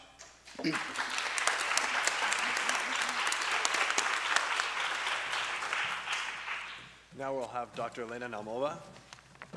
Elena, thank you. Good evening, and thank you very much for staying for such a late time on a rainy day. But I believe the topic really deserves a very thorough discussion, and it would be really very great to start it with such a passionate presentation which we hear at the beginning of the talk. And what strikes me in this presentation, it's the complexity of the problem we are trying to tackle. And I felt that if we will think about national crisis, probably one of the side quotes which I found from Abraham Lincoln speaks to my heart really very closely, both on a personal and a professional manner. I'm really a firm believer as well in the people, and I believe that with solid facts and better understanding reality, we might find some solutions.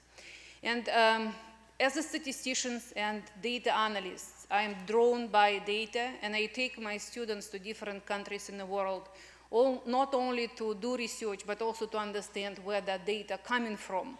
And it's extremely important to make sense out of information we are gathering locally, which we try to process and understand later on.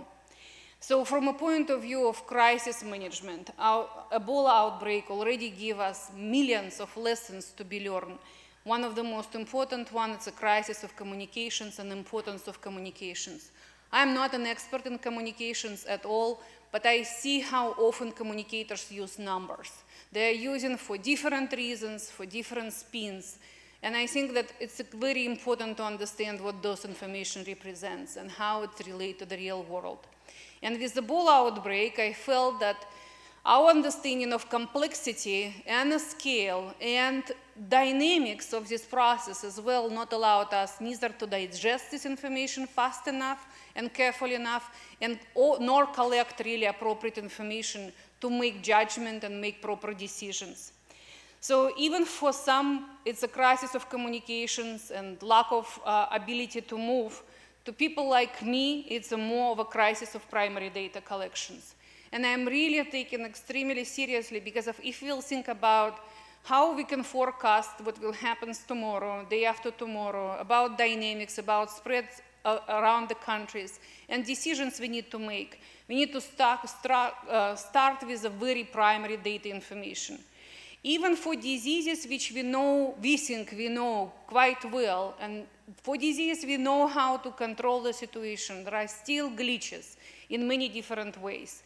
But with disease which just are emerging, and 7 years in a row, and even starting, considering that we start to have data in 1973, it's a very short time for scientists to understand correctly how to think about and how to forecast disease in a very, very fundamental way. So it's not only that our forecast and predictions are flawed and have really very strong structural issues, because if we don't have really a very reliable information on very basic parameters how we think about the diseases. We don't know if our assumptions about building models really met on the ground, and they might change from locations to locations. And if you see how it starts to change with respect to scale from tiny villages to countries, and for international travels as a fear of being exposed, that our modeling assumptions are really very weak at the current stage. And I'm not even talking about quality of data. We think that we have some data, but who knows how well it's validated and how fast it can change depending on different situations. And when we think about modeling infectious outbreak, we usually need to have whole entire process in mind. And it's about not only the outcome of the disease as a death or recovery, but we really need to understand the pathogen ecology, disease epidemiology, different treatment options if they exist, and prevention strategy, which one would be most effective one. You have on my slide on the left side all this very sophisticated equipment, and you will say, look, talking about resources, absence of bed, how we can talk about remote sensing, satellite imagery, different new technologies. But we have to be creative in terms of understanding what is available to us and what we are here can be offered. Not everyone can go to Africa tomorrow. Probably everyone can donate your own time and own expertise in different ways. So I think that even by understanding how novel technology can help to gather reliable data for predictions, it would be a very big step forward. But we don't have even the primary information, basic information where the infection struck. No information about census. It's very big difficulties in understanding what kind of resources exist, and especially resources which are related to sanitations and hygiene and basic prevention and use of water resources. And of course, if I will talk about crisis management plan, if you will say, look, I came in a village, there is no health worker around, what kind of crisis management plan you're talking about? I have a crazy, crazy mathematical equations.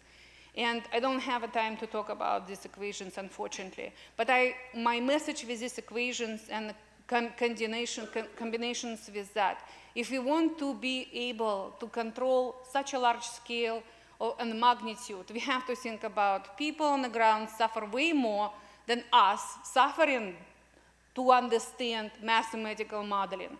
And mathematical modeling is basically the key. If you will think about S, susceptible, it's a who can be sick.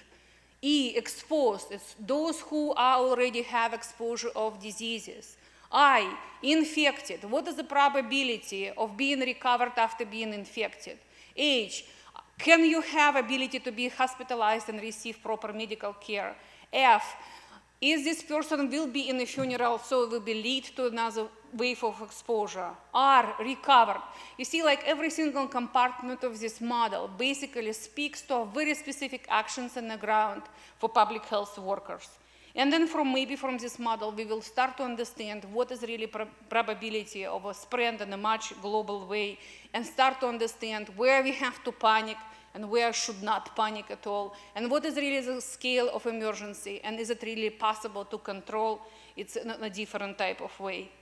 And for me, the main lessons already are the following. We have to have a very, very steep learning curve in all aspects of dealing with emergency infections. And One Health concept is probably one of the best concepts we can move forward. I believe we need to think about have a system of rapid responses with solid, reliable data collections and processing schemes. Because usually we have hodgepodge of data in different places, we rarely have a system of collecting data overall and assessing data with respect to its quality. And I think that we need to move even from interdisciplinary approach to transdisciplinary approach. We need to have epidemiologists who have skills in novel technologies and who are willing and capable of working with computer sciences and with engineering to move forward ability to collect information on the ground and present this information in the most rapid and effective and efficient way. We need to have risk communicators who are capable to collect information with modern technology. We have to have statisticians who can translate results from modeling scheme to public health professionals and to policy makers. So we will have less strange conversations on a political sense. And we need to have medical engineers who have a vision of public health. So those who understand how we can basically build the surfaces which maybe will have properties for disinfectants of the products, how we can build handles in the door so it will be less transmissions of the infections, how to build protective gear so they will be again comfortable and easy to wear. And I will use this podium also for advertisement. And advertisement in the following way. We are working together as engineering school and multiple schools in Tufts University to build training grants, where we will be able to provide students with new ideas, with a new system of courses, not only in United States, not only in Tufts, but also in countries with a low income. That is where the cravings are for many professionals, to have access to research, to knowledge, to communities where you can move this idea forward. And there are many other opportunities, including Bill and Melinda Gates Foundations, Wellcome Trust put really very important announcement about grants related to Ebola, United Nations Foundations, and many other sources. And I believe both faculty and students have to be extremely proactive, capture the moment now, and move it forward.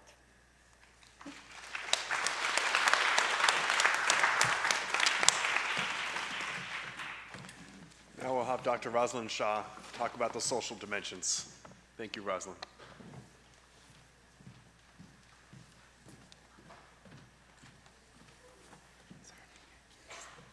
Thank you, Colin. And thank you all for coming out on a dark and stormy night. And thank you for staying until the end. Thank you for your commitment. So this epidemic is unique in many ways, as you've heard, but it's also not a singular catastrophic event. People in Sierra Leone and Liberia are responding to it through the lens of previous layers of experience. The civil wars in Liberia and Sierra Leone, political repression preceding these wars, land grabs after the civil wars, and forms of structural violence, inequality and marginalization that formed one of the most important causes of the Civil War and that intensify the Ebola epidemic. I've worked in Sierra Leone over a period of 30 years, and I've seen several of these layers. I'd also like to look at social dimensions of the Ebola epidemic here. I'd like to look at, very briefly at how international responses are also shaped by prior histories. In the 1990s, there was an outbreak of post-Cold War conflicts, including the civil wars in Liberia and Sierra Leone. The US and Western Europe were reluctant to intervene. This was a politically isolationist era. So, and at this time, there was a spate of pieces in the international media that emphasized irrationality, superstition, deep-rooted traditions, and inherent violence, whether this was Bosnia or the DRC or Sierra Leone. And you can see these, the quote at the top by Robert Kaplan, who wrote the famous piece, The Coming Anarchy, in the Atlantic, in the Atlantic magazine, a piece that was faxed, that the State Department faxed to every US embassy in Africa. I call this juju journalism. It involves highly racialized and ethnicized representations with a strong political impact. It produced indifference. It was highly valued by the State Department. And interestingly, this kind of journalistic coverage faded during the peace-building interventions of the 21st century when it was no longer politically relevant. But here's juju journalism again. during the Ebola outbreak. So here are, as you can see from the second quote, reports about superstition, violent irrationality, disgust-inducing articles about bushmeat that create images of people as morally incommensurable with us, as fundamentally at fault and as not worth supporting. And this is basically a recipe for the plague village approach to Ebola. Now, within Liberia and Sierra Leone, it's not just the recent war that exacerbated the epidemic by devastating the infrastructure, important as this was. It's also the post-war priorities. The priority both for Sierra Leone and Liberia, and importantly for the international donors, including the US, has been military, has been security sector reform, rather than building a strong healthcare sector. So this has resulted in 80% of Liberia's health services being provided by NGOs. Sierra Leone does somewhat better, but it's a problem in Sierra Leone too. You know, how do you get a united, coordinated effort with when your healthcare sector is utterly dependent on foreign private NGOs? Another priority is that of what's euphemistically called foreign investment and otherwise called land grabs by a combination of international corporations, wealthy members of local elites, and national governments. They grow sugar cane to produce biofuel,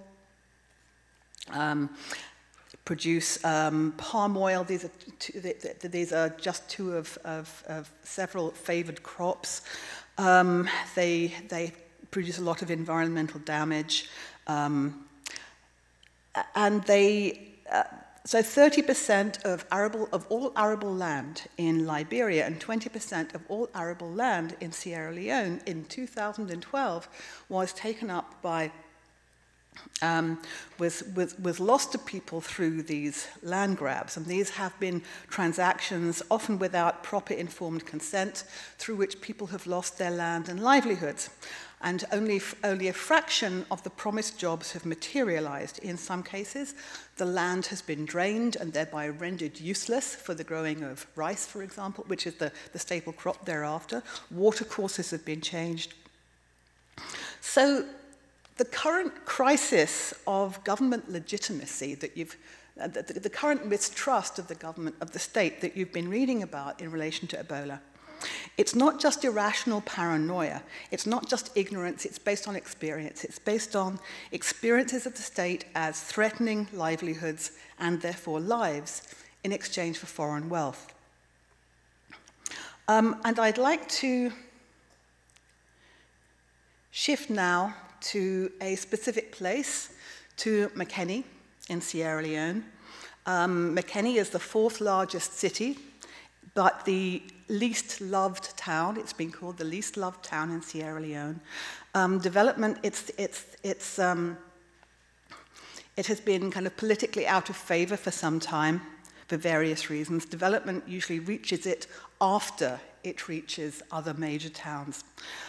During the war, it was occupied by the RUF rebels and the ex-Armed Forces Ruling Council junta, and the government sent a helicopter gunship to bomb it, including the civilian majority who lived there, because they felt that any civilians who stayed there during the occupations must be collaborators with the RUF. Doesn't matter if the civilians were unarmed and the RUF were armed, they were blamed.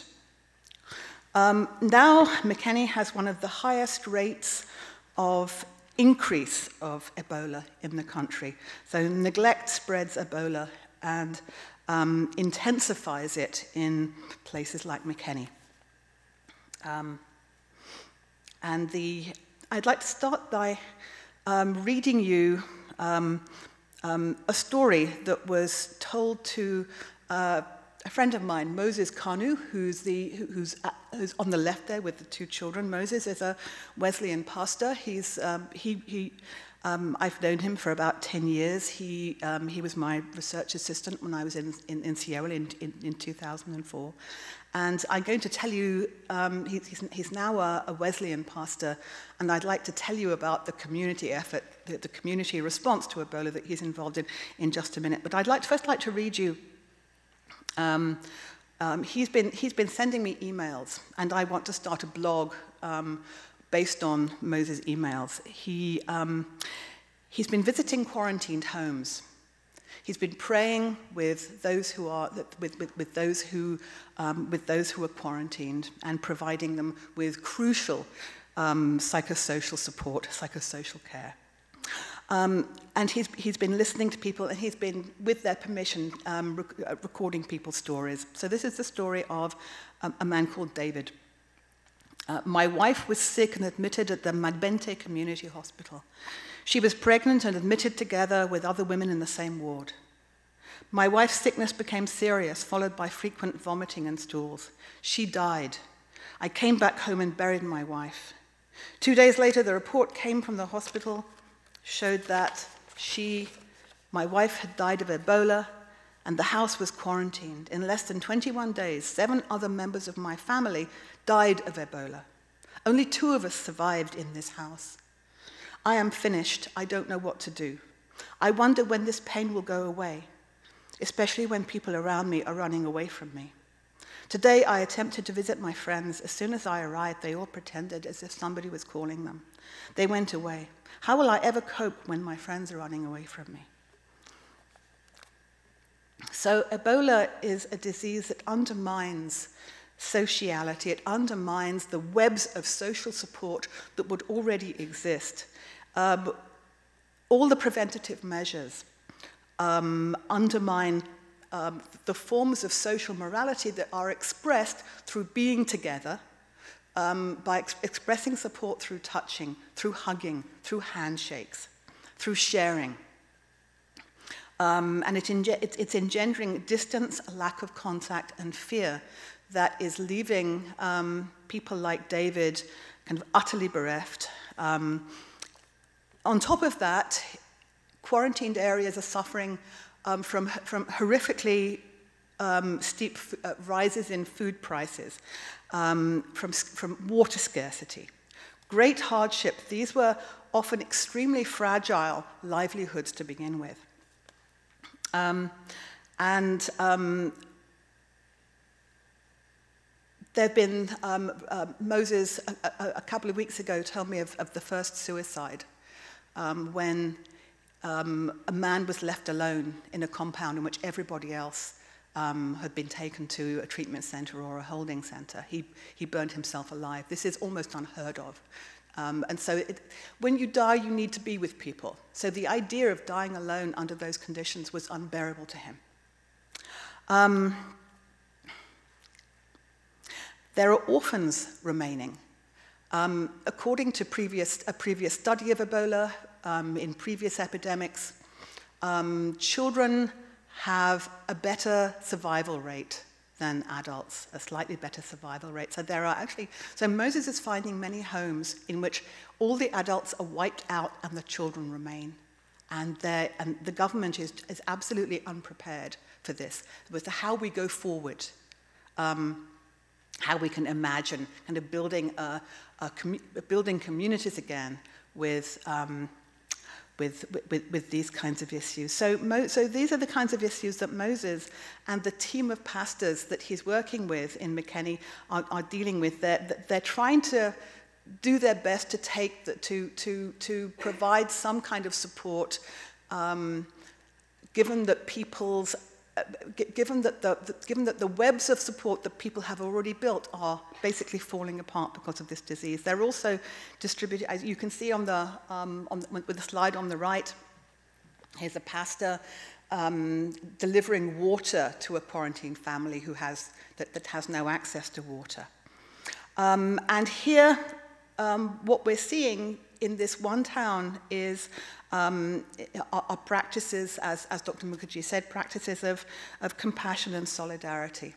And McKinney is not unique. Just we're reading more and more reports about community responses, and Sierra Leoneans are extraordinarily resourceful and extraordinarily compassionate people. And even as they run away from friends like David, they're finding ways of kind of reweaving these kind of webs of survival. But they need the support of the rest of the world to do so. Thank you.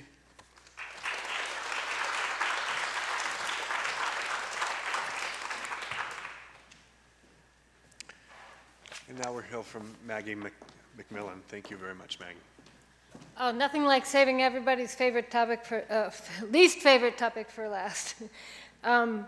Thank you for coming. Thank you for being patient. Thanks to the organizers for asking me to do this. I have to say, I've been writing so much in the past year or two about all the successes in Africa. African countries have been growing rapidly. There's a new story about Africa rising. So I've been trying to ignore this Ebola thing, hoping it will go away quickly. So this forced me to sort of stop and take a moment to think about this. I will be very brief. Within the 5 to 7 minutes you asked me to talk. So it really is a humanitarian crisis. So why should we care about the economic costs? And Dr. Mukherjee, who did a wonderful job of inspiring us, and we're lucky that somebody with her smarts and passion has her eyes on this problem. The first is fundraising. These countries that we're talking about, as she mentioned, are extremely poor. They have more than half the population is living below the poverty line in these countries.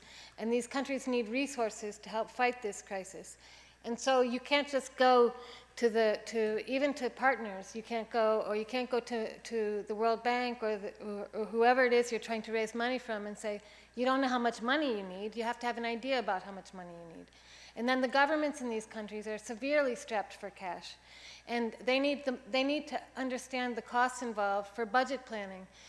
Liberia, I have a lot of examples from Liberia because I was in London in late September and I heard the Ministry of Industry and Trade from Liberia speak.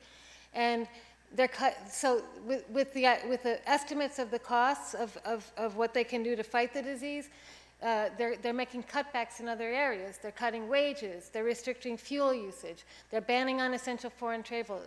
They're doing all of these things because they know that they need the resources to help fight the Ebola virus. And the third reason, I think, is to emphasize the scale of the problem, both internationally and nationally to local constituents. So the best study I have seen estimating the economic impact of Ebola comes from the World Bank. It was put out in October 7th. And the left-hand bar graph shows short-term estimates of the millions of dollars of GDP that will be lost in Guinea, Liberia, and Sierra Leone. So the blue bars are 2014, and the green and red bars are the high and low scenarios for 2015. So in the worst case, in 2015, it'll cost $815 million. That's not very meaningful in and of itself. So on the right there, there's as a share of GDP, the hardest hit country is Liberia, which stands to lose 12 percentage points of its GDP. And for a country like Liberia, that means a lot of people falling back into poverty. How does the World Bank come up with numbers like that? So here's what they do. They have a lot of people on the ground in these countries. They have country offices. The offices are often staffed by locals, and as well as by expatriates.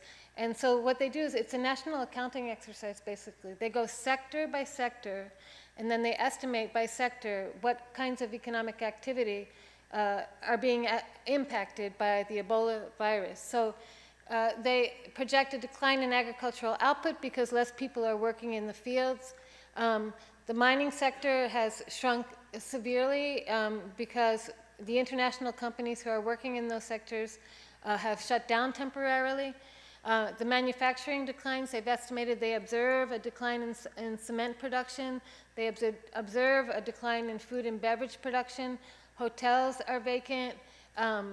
Flights have been restricted. They observe the declines in the service sector. And so they take these declines and then they estimate roughly the change in the growth rate by sector, and they apply that to the current GDP estimates and come up with the estimates of how much GDP will be lost as a result of this crisis. But the largest costs are really difficult to quantify. So they used a general equilibrium model to estimate the total cost to West Africa. They came up with an estimate of 32 billion because of lost labor, lost capital, lost trade between nations. Aversion costs, this is not funny, but I came back from Tanzania a few weeks ago, and I brought a friend a pair of earrings, and I gave them to her, and the friend who was there with us said, "You better be careful, you better wash those earrings." Those were from Tanzania. So, I mean, the aversion costs are all these things that people are crazily doing because they don't understand where the disease is and how you catch the disease. And for other diseases like SARS and H1N1, it was estimated that 80 to 90% of the costs were actually due to aversion costs. The human costs, lost lives, and plunging people into poverty. How do you put a dollar figure on that? We can. The medical costs, the related illnesses that will result from this. Failed states, I mean, in a worst case scenario, poor Ellen Sirleaf, who I happen to have worked with, she's battling not just this disease, but the opposition in her country who's doing things to discredit what she's trying to do to fight the disease. So in a worst case scenario where it can't be contained very well, you have the threat of a coup and civil unrest, and when that happens, you can't secure the borders. And I don't know what the cost of that would be. And then the last thing, which is really a pet peeve of mine, and it doesn't necessarily follow from all the other bullet points, but just putting the costs in perspective. I mean, Liberia's GDP is only $2 billion. Bill Gates' net worth is $83 billion. That's one person's net worth. Bernie Madoff took off with $50 billion. And from the oil money that went missing in August from the Central Bank of Nigeria was $30 billion. I mean, what I'm trying to say is the costs of cutting this disease off right away are small in comparison to what they could be if we let it go out of control. And finally, I had been asked to talk a little bit about a post-Ebola plan, and I have no idea, but this is what the Minister of Industry and Trade from Liberia put up. This is their eight-point post-Ebola stabilization plan, and you know what's striking about it is it doesn't look too much different from what they would be doing anyway and what they need to be doing anyway, and it reminds me of what Dr. Mukherjee was saying. I mean, these are such poor countries. Okay, so they're going to rehabilitate their transportation infrastructure. This crisis, made it even more apparent what a problem it is, but it needs to be done anyway. Investment in electricity, agricultural stimulus plan. More than 70% of the population works in agriculture. A manufacturing stimulus plan. The only thing that's really Ebola specific up there is conditional cash transfers to hardest hit families. So, and it's going to cost a lot of money. So I hope that this crisis will be a wake-up call to the rest of the world that we need to do more to help the governments of these countries build the infrastructure, both human and physical, that they need to make progress in the 21st century. Thank you.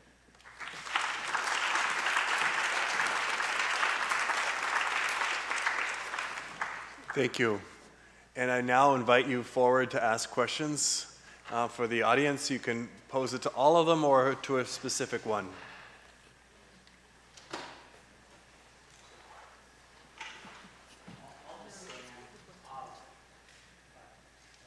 Well, why don't you do it? Because there are people watching, people listening online, so they'd love to hear your question.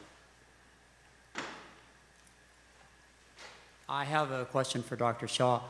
The news media has portrayed in lurid details the stoning of healthcare workers by some of these rural villagers, and I wonder if you could address how the folks you know see aid from the outside and how they view what the Western press is saying about their behavior toward outside help. Thank you, Stephen. Well, the folks I know are those on email, so I'm not getting a very good cross-section here. And the folks I'm talking to are horrified by the violence too. I think it's significant that that the reports of the violence have described young people as being involved in these often quite horrific incidents, and they're also in places that have a history of marginalization. So Gekadu, in what's been called the Parrot's Beak area of Guinea, in which kind of Guinea and Sierra Leone kind of wrap around each other, that has been it's been kind of historically the site of some of the worst violence and the worst place to be a refugee during the war. And so it's very interesting that again you have people there clearly feel even more at risk. And again in West Point, Liberia, an informal settlement of Monrovia, where you had the incident a few weeks ago in which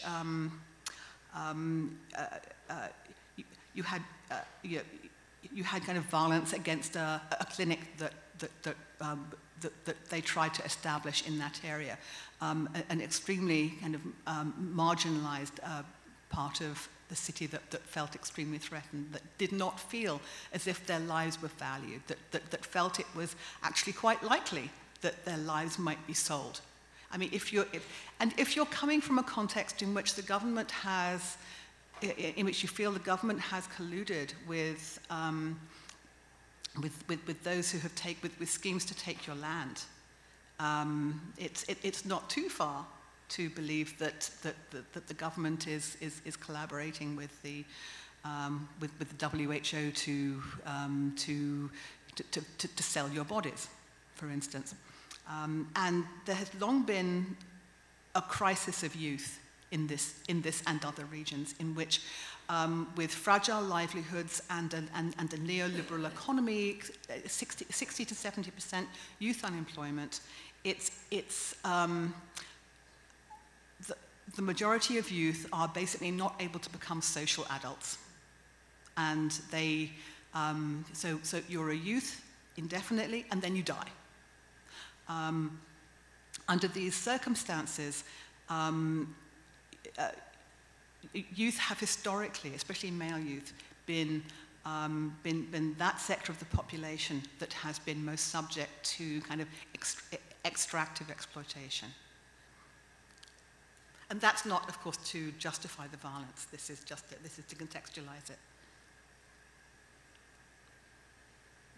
Has anyone done any statistics for the probability of there being an outbreak in this area?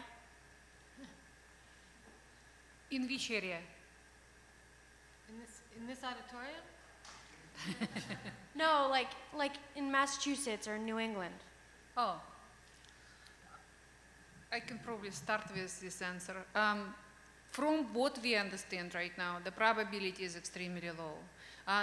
But disruptions related to potential threats and real fear is enormous. You probably remember just very recently a case where somebody will mention about, oh, I probably cough and I probably have an Ebola.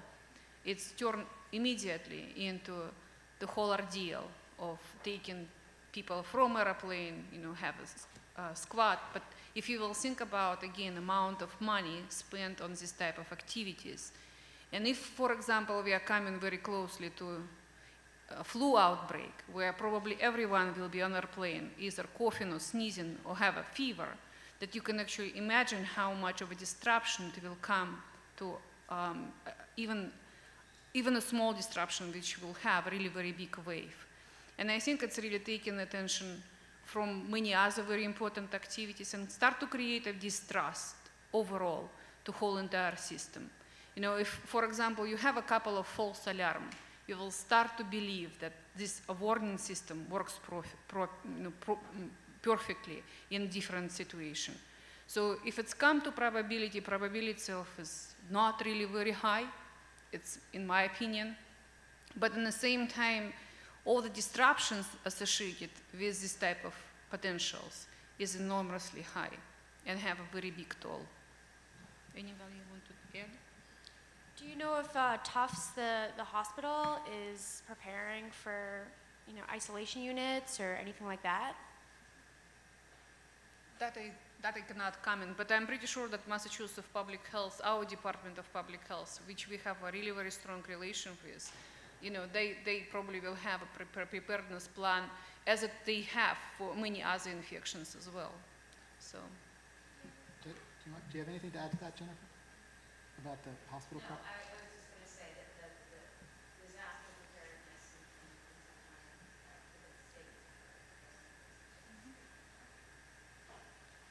So I have a quick question for Dr. Whittier. Dr. Mukherjee got us all riled up about that UNICEF flyer and talking about how there was only one transmission that came from bushmeat and the vast majority was human to human. And then you basically put a statistic up there that 30% of the gorilla population may be infected. And it's not that I'm really questioning her, but I guess I'm a little wondering about how to reconcile those two sort of statistics. I think the sort of easiest explanation is that I think the point that Dr. Mukherjee was trying to make is that in the context of the current outbreak, the risk of somebody getting what would essentially be a first case directly transmitted from wildlife, bushmeat, a fruit that a bat had chewed on, whatever, is relatively negligible compared to the risk of them getting it from infected people and that they're coming into contact with on a daily basis. So essentially, what we know about the current outbreak is somewhere in the neighborhood of at least 10,000 people have been infected, and all but one of those people was infected from another person. So there's only one person in this outbreak who turns out to, by all accounts, have been a young child. That was the first case that with presumably that had that kind of contact. So I think the part of the message I think that she was saying is that in the context of this current outbreak, doing any of those things is not going to prevent the spread of the current outbreak, which is the real crisis right now. What I would say, the sort of flip side of that, is that with the knowledge that that's how these things spill over in the first place, that those are sort of going to be good habits to prevent future outbreaks, I guess is the easiest way to think about it. And but there's obviously a lot of context that goes into that. Yes, you can tell people that they shouldn't be eating bushmeat because of their risk of Ebola, but if the response is, well, what about my risk of dying of malnutrition? That's a much greater risk. So all this stuff has to sort of be put into context. I'm not sure if that answers your question. Thank you very much. I do have one last question, which is that, if you were to think of the Tufts community staying engaged in this issue when it feels so remote for the most part, yet feels so immediate, what would be some recommendations for students and faculty to get involved at this point in time? For all of us? Or? Any one of you. Well, they could organize a fundraiser.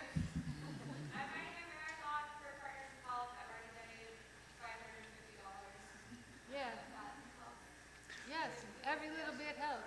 So perhaps you could work with the programs to actually take donations for running the marathon. So, I know I want to be cognizant of the time, and I really want to thank everybody again for sticking here till the end. I want to thank Dr. Mukherjee in absence, and I want to thank the panelists. I want to thank the sponsors, the Office of the President, the Office of the Provost, David Harris for introducing our speaker, the Office of the Dean of Arts and Sciences, the Topin Bulwell Fund, Community Health Program, Environmental Studies Program, International Relations Program, Department of Biology, Department of Economics, Center for Interdisciplinary Studies, and the Tufts Institute of the Environment. Without those sponsors, we couldn't have pulled this off. And then lastly, but really important, the staff that worked so heroically to pull this off.